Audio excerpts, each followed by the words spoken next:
ایک غریب آدمی کو قرض کی ضرورت پڑ گئی، 1000 دینار چاہیے۔ میں کہہ چکا ہوں کہ درہم چاندی کا ہوتا تھا، دینار سونے کا، اب 1000 دینار لینا ہے۔ تو جس بندے سے اس نے کہا، اگرچہ وہ نیک بندہ تھا، اس نے کہا یار 1000 دینار دے دو، تو کہنے لگا کوئی گواہ ہے تیرے پاس؟ وہ کہنے لگا غریبوں کا گواہ کون ہوتا ہے؟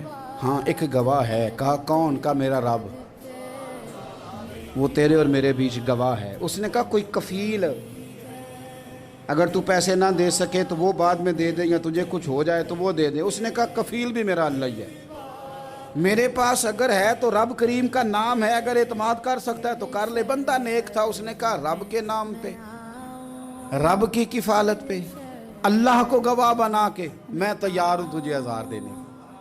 اس نے 1000 دینار دے دیا، وقت واپسی کا طے ہو گیا۔ وہ چلا گیا پیسے لے کے۔ اس نے پوری محنت کی کہ میں نے وقت پہ پیسے لوٹانے، پوری محنت بھی کر لی، اللہ نے مدد بھی کر دی، پیسے بھی اس تاریخ کو اسے مل گئے۔ بعض لوگوں کا تو لوٹانے کا دل ہی نہیں نہ ہوتا۔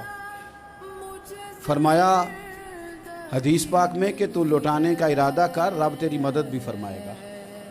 لیکن یہاں بہت سارے لوگ کہتے ہیں خیر ہے، ارادہ ہی نہیں، تو پھر جس طرح کا بندے کا گمان ہو رب بھی اسی طرح کا معاملہ فرماتا ہے۔ اس نے پیسے جمع بھی کر لیے اور واپس دینے کو تیار بھی ہو گیا، لیکن رستہ بحری جہاز کا تھا، کشتی کا تھا، دریا کے رستے واپس آنا تھا۔ اب وہ جب آ گیا دریا کے کنارے تو بڑی کوشش کی، پر وہاں اسے کوئی کشتی نہیں ملی۔ وقت پہ پیسے لوٹانے ہیں، سفر کرنا ہے، اب سواری میسر نہیں ہے۔ سوچ سوچ کے پریشان تھا کہ میں نے تو اللہ کے نام پہ لیے۔ اچانک دل میں ایک تجویز آئی، اس نے ایک لکڑی لی، لکڑی کو اندر سے کھولا، 1000 دینار اس میں بھرا۔ بخاری پڑھ رہا ہوں، اور ساتھ ایک خط بھی لکھا کہ یار میں پیسے پہنچانا چاہتا تھا پر مجھے کوئی چیز نہیں ملی دریا کے اس پار آنے، اللہ کے نام پر تیری طرف روانہ کر رہا ہوں۔ اور یہ کہہ کہ وہ لکڑی دریا میں رکھ دی۔ وہ لکڑی ڈوب گئی ہے، واپس آ گیا۔ وہ جس نے پیسے لینے تھے وہ عین مقررہ وقت پر دریا کنارے آیا۔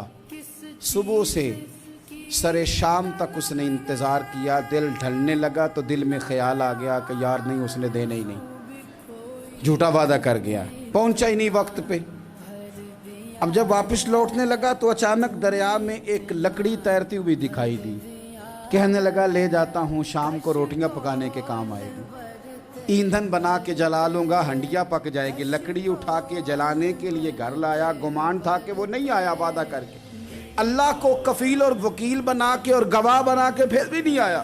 لکڑی لے کے گھر گیا، بخاری ہے، اور جب اس کو چیرا نہ کہ میں اس کی آگ جلاؤں گا، کھولا تو اندر سے 1000 دینار بھی نکل آیا، خط بھی نکل آیا۔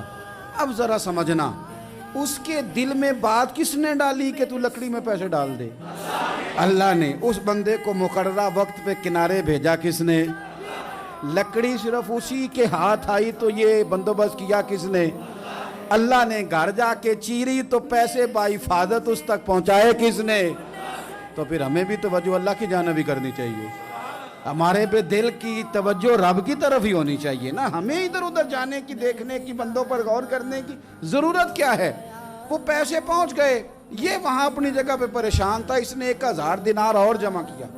پھر دوبارہ ایک دن دریا کنارے آیا، کشتی مل گئی، بیٹھ کے اپنے اس بھائی کے پاس آیا، کہنے لگا دیکھنا مجھ پر بدگمان نہ ہونا، پیسے اس تاریخ کو بھی جمع کر لیے تھے، دریا پہ آیا تھا پر کشتی نہیں ملی تھی۔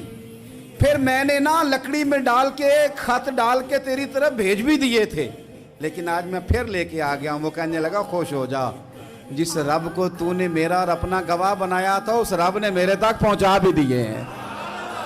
جب لوگ اللہ کو گواہ بناتے ہیں، رب کی جانب اپنی توجہ کرتے ہیں، اپنی چاہتوں، خواہشات اور اپنی ساری چٹھیاں اپنے رب کریم کی رحمت کی طرف روانہ کرتے ہیں، پھر اللہ اپنے بندوں کو مایوس نہیں کرتا، اللہ اپنے بندوں کو نواز دیتا ہے۔ اللہ تبارک و تعالیٰ اپنے بندوں پہ کرم نوازی کرتا ہے۔